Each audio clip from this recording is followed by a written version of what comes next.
Venous disorders. First thing in the venous disorders is the varicose veins.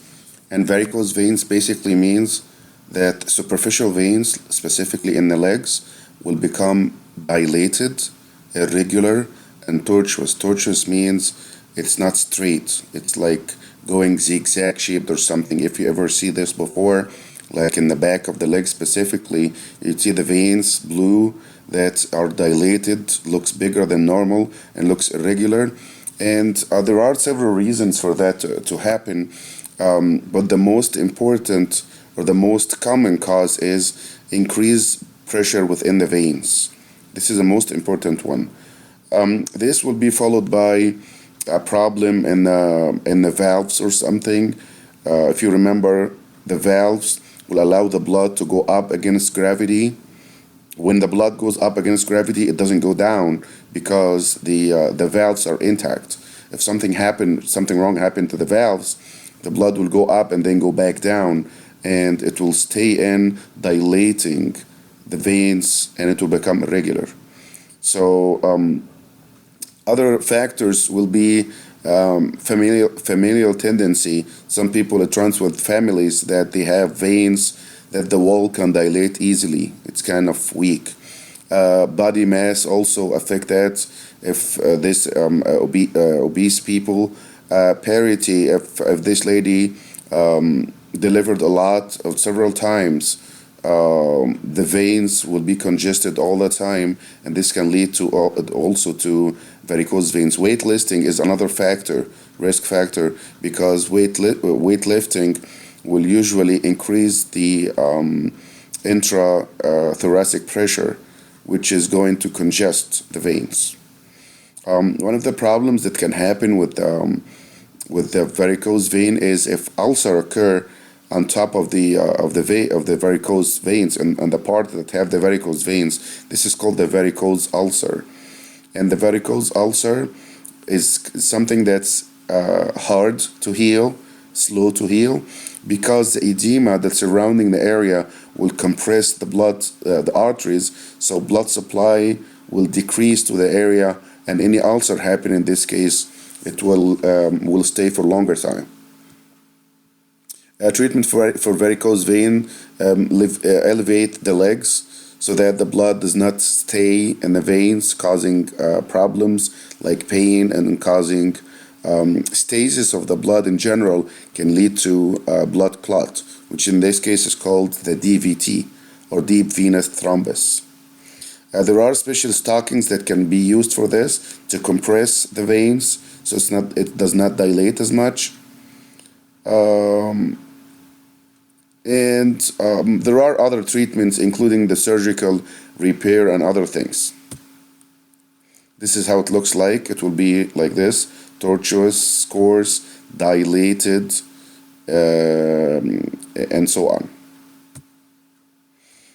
Two conditions that sound very similar to each other are the thrombophlebitis and phlebothrombosis. These are two different conditions. Thrombophlebitis is phlebitis, and phleb means veins. Phlebitis means inflammation of the veins. That's followed by thrombus. Phlebitis, thrombophlebitis. While phlebothrombosis is a thrombus that forms without the vein being inflamed, and then maybe inflammation occur, but it can occur later on. But this is thrombosis without thrombosis in the veins without thrombus in the veins without prior inflammation. So your clue here is the itis. Phlebitis. So phlebitis, phleb is veins, itis, inflammation of the veins, followed by thrombus, while phlebothrombosis is different because thrombus before the inflammation. And there are several factors that help the development of thrombus, including stasis of the blood that I just talked about, which is like varicose vein. What the problem with varicose veins is the blood is located in dilated veins, stasis, it stay in there, it doesn't move much. So anytime you have the blood slowing down, it's not moving fast enough, this gives a chance to the platelets to come together and to make the thrombus. Thrombus is basically usually start with platelets come together and start to stick together, creating or starting the formation of thrombus. So that's why we don't have, or thrombus does not occur if the blood flow is going normally or if it's going fast, because the platelets does not have a chance to come together and stick together and form thrombus. So sluggish blood flow or stasis will allow the blood is going really slow, stasis, static, slow, so that platelets can come together easily. Also endothelial injury, the endothelium, which is the inner lining of the veins, if it is injured, that will make the surface rough. So the platelets that are coming, it can stick to that rough surface, and another platelet will come and another one, creating thrombus. Also increased blood coagulability. If something happened, there is something wrong, and coagulation or coagulability, which is the ability to start coagulation, increased for certain diseases, it can increase the chances of formation of the thrombus. Now the thrombus, the fate of the thrombus is also important. If you have a thrombus in the veins, it will go from veins to larger veins to superior vena cava, then it will go to the right atrium, right ventricle, pulmonary trunk, and it will go to the pulmonary arteries, to the smaller arteries, and then it will be stuck somewhere in the lung, and it will never bypass the lung. And this is something important to know, that it does not bypass the lung. Why? Because the pulmonary circulation is like a tree. So it goes from pulmonary trunk, which is wide, to the pulmonary arteries, which is a little bit smaller, and then branching until it goes to the smallest, which is the capillaries. So it will definitely be stuck somewhere and not bypassing the lung. So if on the other hand, if you have, or if somebody having thrombus in the left side of the heart, like in the left atrium or left ventricle or something, so now it's already in the heart itself. So it will leave and go through the aorta, from which it will go to the arteries, different arteries, and it can thrombus can be stuck somewhere else, all over the body, anywhere else. So remember that thrombus that make an embolus, which is a moving thrombus that can go stuck somewhere. It depends on where did it start. If it starts from the veins, it will definitely go to the heart and get stuck in the lung. If it started somewhere after the lung, like the pulmonary veins or the left side of the heart or something, it will move down the aorta, and then it can go to anywhere systemically. It can go to the carotid artery, it can go to the subclavian artery, to the aorta, to the common iliac, to the lower limbs. It can go anywhere in the body. So this is important to know the fate of the thrombus. If it's in the veins, it's stuck in the lung, causing something called pulmonary infarction. And pulmonary infarction is that part of the lung, the blood supply is completely shut down because of the thrombus got stuck in a small artery. The diameter is smaller than the thrombus, so the thrombus is going to be stuck in there, preventing the blood supply to that area of the lung, resulting in pulmonary infarction. Also, the presence of that somewhere in the pulmonary circulation will lead to something called pulmonary hypertension. So the fate of the thrombus, if it's in the veins, it will be stuck in the lung. If it is after the lung, it will be stuck anywhere else. So if it's in the carotid, you know where is the source. It's not coming from the veins, it's coming from something after the lung. If it's in the carotid artery, like somebody have thrombus in the brain or something, which is which can cause CVA, which is cerebrovascular accident or stroke. Where is it coming from? Definitely not from the veins. It's coming from somewhere after the lung. Whether we're talking about thrombophlebitis or phlebothrombosis,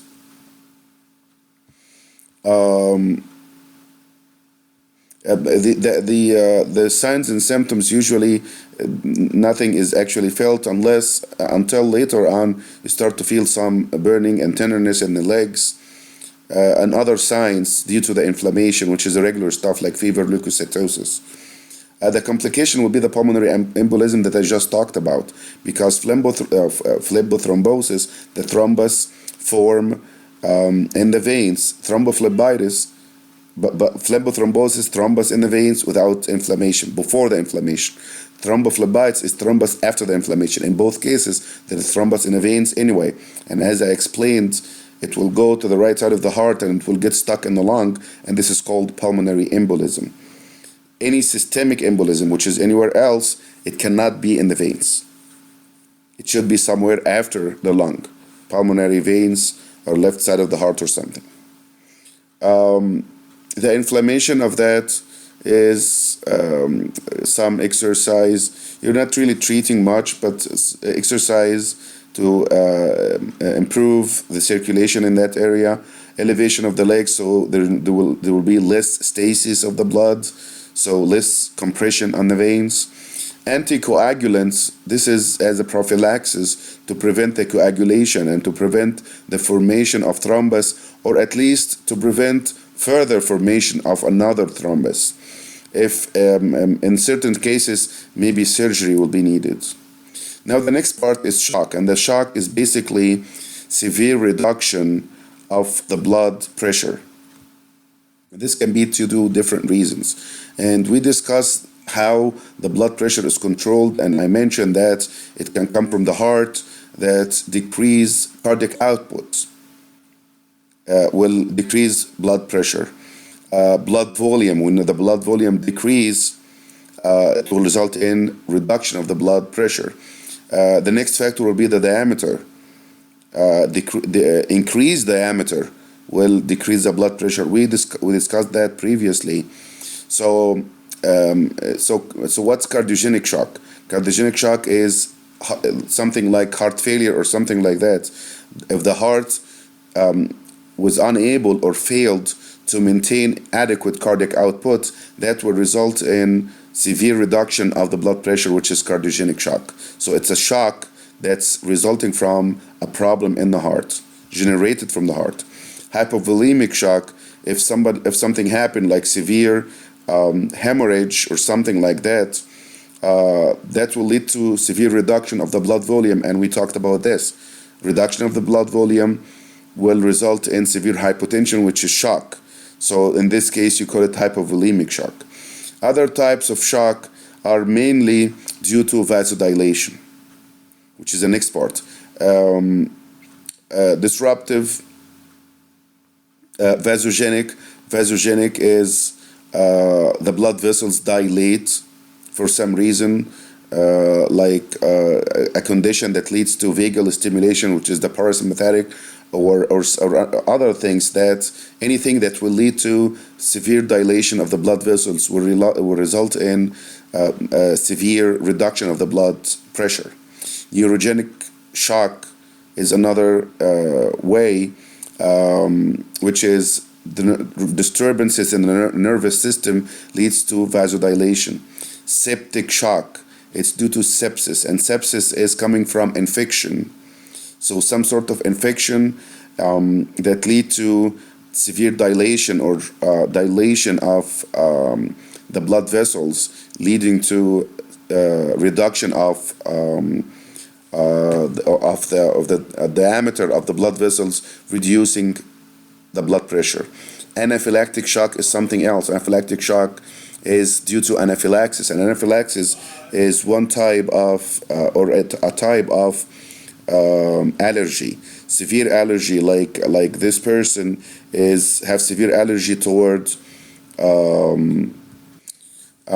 bee, like if he got a bee sting or something, there will be a severe and allergic reaction, including severe dilation of the blood vessels, which is called anaphylactic, or resulting in severe reduction of the blood pressure, which is anaphylactic shock. And that's why those people, if they know that they have this kind of severe allergy, they always carry the EpiPen, which contain epinephrine, and epinephrine is sympathetic, so that it will increase the blood pressure or compensate for the severe reduction of the blood pressure. So those here are all in the same category, which is dilation of the blood vessels. So this is a comparison between all these different types. Hypovolemic is when you lose a lot of blood. Example is hemorrhage, burn. Dehydration is another example as well. When you dehydrate, you're losing blood volume. So hemorrhage, burn, dehydration, all of them, you're losing blood volume.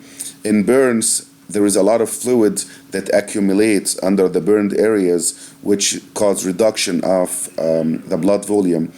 And we discussed this before, that anytime you have decreased blood volume, whether it's lost outside like in hemorrhage, sometimes the hemorrhage is inside, or dehydration, losing a lot of water, or a severe burn that leads to accumulation of fluid outside of the blood.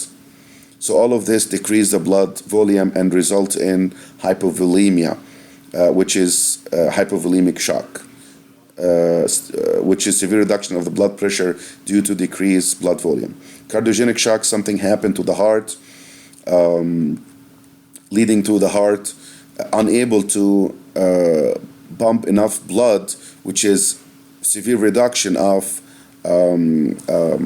cardiac output, which is another factor. And the example of that is myocardial infarction, specifically of the left ventricle. If that happened anywhere else, it will not give cardiogenic shock. If it happened anywhere in one of the atria, or even in the right ventricle, because right ventricle have a little job, a small job, which is pumping out the blood toward the lung only. When the lung is right beside the heart, so there is not much effort needed. But what's actually pumping the blood out of the heart to the whole body is the left ventricle. So if the left ventricle failed, like myocardial infarction, part of the heart muscles, specifically of the left ventricle, died, so the left ventricle is not able to do the job, severe reduction of the cardiac output, cardiogenic shock. Arrhythmia will also lead to cardiogenic shock, because arrhythmia, it can go all the way to no contraction, or contraction is fast enough that does not pump out blood, and I explained that before. Pulmonary embolism can also lead to that, because embolus will block the way from the blood that's coming back to the heart from the lung. Cardiac tamponade is a term that's giving to accumulation of fluid in the pericardial sac, pressing on all chambers of the heart, reducing the cavity, or the chambers, the size of the chambers, so that less blood come to the heart, less venous return, or less blood coming to the heart. As a result of that, less blood is leaving the heart. Cardiac tamponade. Vasogenic or neurogenic shock, this fall under the same category, which is vasodilation. And this vasodilation, neurogenic, means severe pain. Sometimes if somebody is exposed to severe pain, they fail down, they get shock because of sudden dilation of the blood vessels. Anxiety, severe anxiety can make that. Even hypoglycemia itself can lead to this type of shock. Anaphylaxis, I explained that, which is severe allergy that lead to sudden vasodilation and increased permeability of the vessels due to allergy. So anaphylaxis is coming from, or anaphylactic shock is coming from severe allergic shock. Like insect stings or something, or severe allergy to certain types of nuts or drugs or something. All of these will result in severe allergy, and this will result in sudden severe dilation, leading to sudden drop of the blood pressure, which is shock. Septic shock, on the other hand, is also vasodilation, but it starts from infection, and specifically we need to know that these types of bacteria that can cause this severe septic shock, or also called endotoxic shock, we need to know details about this a little bit, which we need to know that it's a virulent microorganism that's called a gram-negative bacteria. This is the most important one. So gram-negative bacteria, they can release endotoxins, something called endotoxins. And this endotoxin will go to the blood vessels and dilate them. So it's coming from the endotoxin from specifically gram-negative bacteria, which is very virulent. And to differentiate between septic shock and any other shock, there is a clue here that's very important to remember, which is fever. Of course, if you have bacterial infection, you have fever. So if you have shock plus fever, it's a septic shock. Without fever, it can be anything else. These are the general manifestations of, or the early general manifestations of shock. So this person is going to develop shock.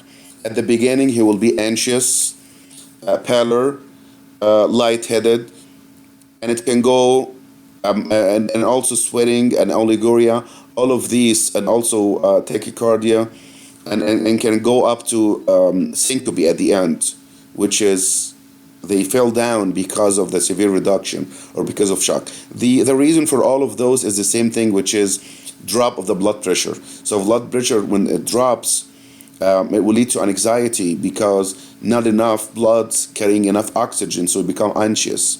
Tachycardia, on the other hand, is the reaction of the body trying to compensate for the low blood pressure. So it's trying to speed up to try the best to supply enough blood. Pallor, you will be pale because not enough blood going to the skin. Lightheadedness, not enough blood going to the brain. Sweating is also due to vasodilation, just a reaction. Oliguria, of course, you have hypotension already, so there is no reason that you lose some more water in the urine, because it will lead to even more reduction of the blood volume and more reduction of the already reduced or already decreased blood pressure. So oliguria, your kidney will save your water, leave it in the blood so you don't lose more volume by oliguria. And oligo means small. Urea is urine, so oliguria means small amount of urine. You don't make urine, or you make smaller amount of urine because you want to save your water so that you don't lose any more blood volume. So the compensatory mechanisms, we talked about it before here, which is oliguria is one of the compensatory mechanisms. Tachycardia is a compensatory mechanism. Vasoconstriction is also another thing. So when you vasoconstrict, you are trying to compensate for the drop of the blood pressure, because we mentioned that vasoconstriction increase the blood pressure. Increase the blood pressure, if you still remember this. Renin will be also secreted, and I discussed that in details before. Renin activates angiotensinogen to angiotensin 1, which will be activated with ACE, angiotensin converting enzyme, into angiotensin 2, and angiotensin 2 will lead to secretion of ADH, which increases the blood volume by increasing water reabsorption. Also, aldosterone will increase sodium reabsorption, followed by chloride, followed by water, increasing the blood volume, restoring or increasing the blood pressure back to normal.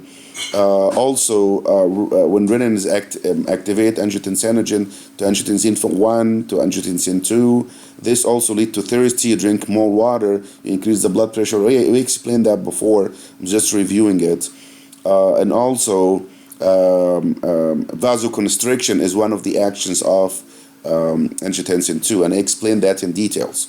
Now there is something that we also need to remember, that during shock there will be some sort of acidosis, which is low pH.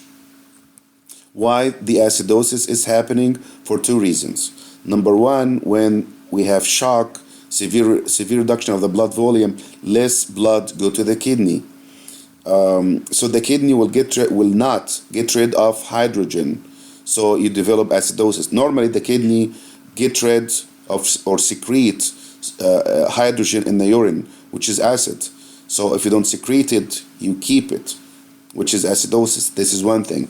On the other hand, acidosis also develop with shock, because if not enough oxygen go to the cells, they will start to do some anaerobic activities, producing some sort of acids, different types of acids, and this will lead to acidosis. So acidosis in this case is due to two reasons: low blood going to the kidney, less secretion of the hydrogen. On the other hand, anaerobic activities of the tissues that are not receiving enough oxygen will result in production of acids. Those two together will result in acidosis. That is that's accompany shock. And usually when you have acidosis, you will start to increase the respiration to compensate for that acidosis. Complications: when the blood pressure goes down that bad, it can basically lead to failure of different organs, including kidney. We talked about the kidney before. When low blood pressure, there are certain organs that are affected more than others when the blood pressure goes down dramatically like this. Number one is usually the kidney. So the kidney can fail, which is acute renal failure. Lung can be affected. Even the liver in severe cases can be affected. Other complications, something like infection, septicemia, if this is a septic shock or something, and if it's septic shock, it can also lead to something called DIC, disseminated intravascular coagulopathy. Also, the heart can be affected. But out of those, the kidney, the lung, the liver, and the heart are the most to be affected. These are the manifestations of shock: hypotension, obviously, and then the compensatory mechanisms, just summarizing all what we mentioned so far. So there are early signs and late signs. So the early signs of shock is you become anxious. I mentioned that, anxious. You will have some sort of tachycardia, you're thirsty, and so on. So this is all because of the reduction of the blood pressure. And if that is progressive, meaning after some time, what's going to happen is blood pressure goes down, which is hypotension, tachycardia will start, oliguria, metabolic acidosis. These will happen. If that continue even more without being compensated, which is decompensated shock, this can lead to confusion is one thing, but different organs can basically fail, like heart failure, kidney failure, renal failure, and we talked about those before. These are late complications. And that's it for this chapter.